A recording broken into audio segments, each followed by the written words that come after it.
अस्सलाम वालेकुम students last lecture में मैंने आपको बताया कि हमारे पास कितने टाइप्स के डाटा सेट्स होते हैं।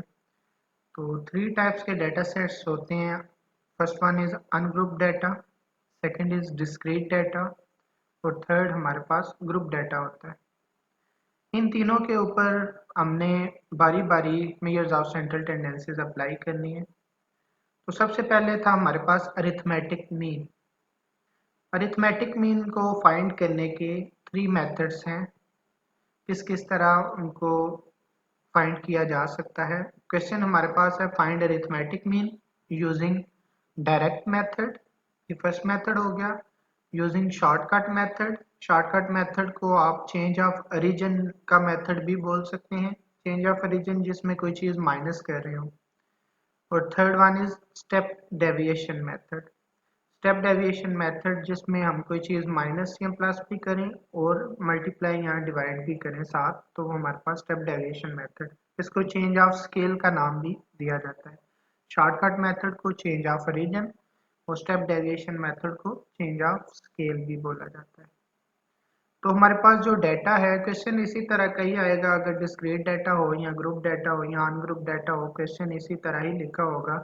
अगर ये मेथड नहीं बोलता आपको क्वेश्चन में, तो आप जो मर्जी मेथड यूज कर लें, जरूरी नहीं कि तीनों करें, कोई भी एक फिर आप यूज कर सकते हैं। अगर वो पूछ लेता है कि यूजिंग शॉर्टकट मेथड, तो आपने फिर वही यूज करना है। अगर नहीं कहता तो आप जो मर्जी यूज करें। तो हम तीनों को डिस्कस करेंगे। हमारे पास जो डाटा है वो हमारे पास है अनग्रुप डाटा, जिसमें ना ही फ्रीक्वेंसी है ना ही उसमें क्लासेस हैं। तो ये हमारे पास क्या है, अनग्रुप डाटा है। सबसे पहले मैं क्या करूंगा, इसको कॉलम में लिख लूंगा। कॉलम में इसको मैं नाम दे लेता हूँ एक्स, क्योंकि क्वेश्चन में कोई ये नहीं बताया हो कि किस चीज़ की वैल्यूज हैं। अगर बताया हो तो आप उसी को ऊपर लिख सकते हैं इधर। मैं इसको एक्स का नाम दे लिया। इसको वैल्यूज को कॉलम में लिख लूंगा। 2 आ गया, 4 आ गया, 6 आ गया, 8 आ गया और उसके बाद 10 आ गया। ये मेरे पास वैल्यूज आ गई। अब मैं क्या करूंगा, सबसे पहले मैं हेडिंग दे लेता हूँ किसकी, डायरेक्ट मेथड की, अरिथमेटिक मीन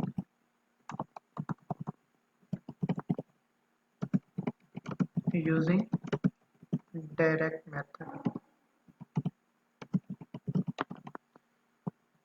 तो सबसे पहले मुझे क्या करना होगा, मुझे सबसे पहले इसका फार्मूला पता होना चाहिए कि अरिथमेटिक मीन डायरेक्ट मेथड से सॉल्व करने का इसका फार्मूला क्या है मेरे पास। इसका फार्मूला होता है x bar is equal to summation x over n. जो भी इधर आपके पास होगा, एक्स है तो एक्स लिख लें, समेशन में वाई है तो वाई लिख लें, जी है तो जी लिख लें। तो हमारे पास फार्मूला क्या है, x bar is equal to summation x over n. Summation x अब क्या है हमारे पास, समेशन एक्स होता है कि एक्स का सम, ये समेशन का साइन है। सिग्मा भी इसको पढ़ा जाता है, लेकिन समेशन ही इसको पढ़ें क्योंकि सिग्मा हमने वो स्टैंडर्ड एविएशन के लिए भी यूज करना है। तो इसको समेशन आप बोलें, समेशन एक्स ओवर एन। इसका क्या मतलब है कि एक्स का सम करके जो आएगी वैल्यू वो ये ऊपर न्यूमरेटर में रखेंगे। उसके बाद जो हमारे पास एन क्या होता है, नंबर ऑफ वैल्यूज, जितनी हमारे पास वैल्यूज होंगी वो एन होगा हमारा, हम उसको डिवाइड कर देंगे तो हमारे पास आंसर आ जाएगा। तो इसका सम करते हैं। इसका सम हमने किधर लिखना है, ये नीचे हम कॉलम के एंड के ऊपर हम क्या कर लेते हैं, इसका सम लिख लेते हैं। समेशन एक्स कितना आ रहा है चेक कर लेते हैं, 2 4 6 8 10, इन सबको प्लस करें तो हमारे पास 30 आ गया। 30 आ गया, समेशन एक्स हमारे पास क्या आ गया, 30। तो इसकी वैल्यूज इधर पुट कर देते हैं तो हमारे पास क्या लिखी जाएगी, 30 ओवर 30 डिवाइडेड बाय एन। अब क्या है, एन हम इनको काउंट करेंगे वैल्यूज को, 1 2 3 4 5। एन जब काउंट कर लिया तो ये 5 आ गया। और जब इसको डिवाइड कर देंगे तो ये हमारे पास 6 आ जाएगा। ये हमारा आ गया किस मेथड से, डायरेक्ट मेथड से। दूसरे नंबर पे हमारे पास arithmetic mean using shortcut method. इसको हम कैसे सॉल्व करेंगे, इसका भी सबसे पहले हमें जो भी हमने क्वेश्चन सॉल्व करना है, सबसे पहले हमें उसका फार्मूला पता होना चाहिए। तो इसको हम लिख लेते हैं। इसका फार्मूला क्या होता है, x bar is equal to, इसका फार्मूला होगा ए प्लस समेशन, ये एक्स की जगह अब आ जाएगा d, summation d over n. ये इसका फार्मूला है। Arithmetic mean using shortcut method का फार्मूला क्या होगा, x bar is equal to a plus summation d over n. अब इसमें ए हमारे पास क्या है, इसको आप लिख सकते हैं, ए हमारे पास है एज्यूम्ड वैल्यू कह सकते हैं, या आप एज्यूम्ड मीन कह सकते हैं, या आर्बिट्रेरी वैल्यू भी कह सकते हैं। कुछ किसी बुक में एज्यूम्ड वैल्यू लिखा होता है, किसी में एज्यूम्ड मीन और किसी में आर्बिट्रेरी वैल्यू लिखा होता है। और इसमें डी हमारे पास क्या है, डी इज इक्वल टू होगा, डी हमारे पास आएगा कैसे, एक्स माइनस ए। डी हमारे पास क्योंकि ये समेशन साथ लगा हुआ है तो ये डी का सम ही होगा। तो डी का सम कैसे हो सकता है, इसका कोई कॉलम बनेगा तो उसका हम सम कर लेंगे। तो a हमारे पास क्या है, एज्यूम्ड वैल्यू है, और इसमें d क्या होगा, d is equal to x minus a होता है। a जब आएगा तो x में से माइनस कर लेंगे, x में से a की वैल्यू माइनस कर लेंगे तो d आता जाएगा, और n हमारे पास वही नंबर ऑफ वैल्यूज। तो a हमने सबसे पहले लेट करना है, तो a हम कोशिश करते हैं कि मिडिल वैल्यू ही हम सेलेक्ट कर लें। जो डाटा है हमारे पास, डाटा अब हमारे पास क्या था, 2 4 6 8 10, हमारे पास डाटा था 2 4 6 8 10। तो मिडिल वैल्यू हमें 6 नजर आ रही है। 6 भी रख सकते हैं, 8 भी रख सकते हैं, आपकी मर्जी। एज्यूम्ड वैल्यू ही रखनी होती है, आप जो मर्जी रख लें। तो अगर तो क्वेश्चन में गिवन है तो फिर आप वही रखेंगे। हमारे पास क्योंकि क्वेश्चन में नहीं गिवन तो मैं इधर क्या लेट कर लेता हूँ, 6 लेट कर लिया। a is equal to 6। a is equal to जब 6 आ गया मेरे पास, तो अब मैं क्या करूंगा कि d फाइंड कर लूंगा। d कैसे आएगा, d का एक कॉलम बन जाएगा, ये इसी टेबल में मैं बना लेता हूँ column, d is equal to x minus A.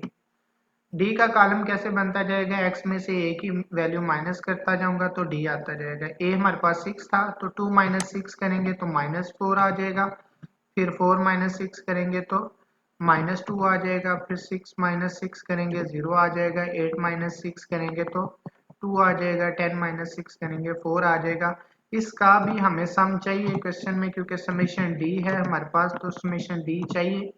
Summation D अब इसको सम कर लेंगे, सबको प्लस कर लेंगे तो हमारे पास समेशन डी क्या बन जाता है, 0। समेशन डी जब 0 बन गया तो ए की वैल्यू भी है हमारे पास, समेशन डी की भी आ गई, एन हमारे पास नंबर ऑफ वैल्यूज होंगी। तो हम क्या करेंगे, इसी फार्मूला में वैल्यूज पुट कर लेंगे तो हमारे पास क्या आ जाएगा, अरिथमेटिक मीन आ जाएगा। किस मेथड से, शॉर्टकट मेथड से। तो ए हमारे पास कितना था, क्या लेट किया था, 6 लेट किया था। समेशन डी कितना है, 0 है। एन हमारे पास कितना है, 5 है। तो 0 ओवर समथिंग क्या होता है, हमारे पास 0 ही होता है। तो हमारे पास एक्स बार क्या आ जाएगा, एक्स बार आ जाएगा 6। हमारा शॉर्टकट मेथड से भी क्या आंसर आ गया, x bar is equal to 6। जरूरी नहीं सेम आए, इधर हमारे पास सेम आ गया आंसर। तो ज्यादातर सेम ही आते हैं क्योंकि मिडल वैल्यू ही यूज की जाती है। इसके बाद है हमारे पास third method, arithmetic mean using step deviation method. Third method, इसका स्टेप डेविएशन मेथड का हमारे पास फार्मूला क्या होता है, x bar is equal to a plus summation u over n multiply by h. अब इसमें भी ए क्या होगा हमारे पास, वही एज्यूम्ड वैल्यू। उसके बाद हमारे पास इसमें u क्या होगा, जैसे d is equal to summation x minus a था, तो ये हमारे पास क्या होगा, u is equal to x minus a over h, x minus a over h आ गया। उसके बाद h हमारे पास इसमें क्या है, स्मॉल h है।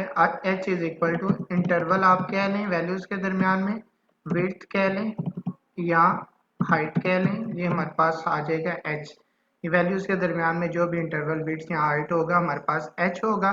u भी आ गया, a भी आ गया। अब हमने a लेट कर लेना है सबसे पहले, let a is equal to, वही बात के मिडल वैल्यू ही कर लें तो let a is equal to 6, क्योंकि मेरे पास डाटा वही है।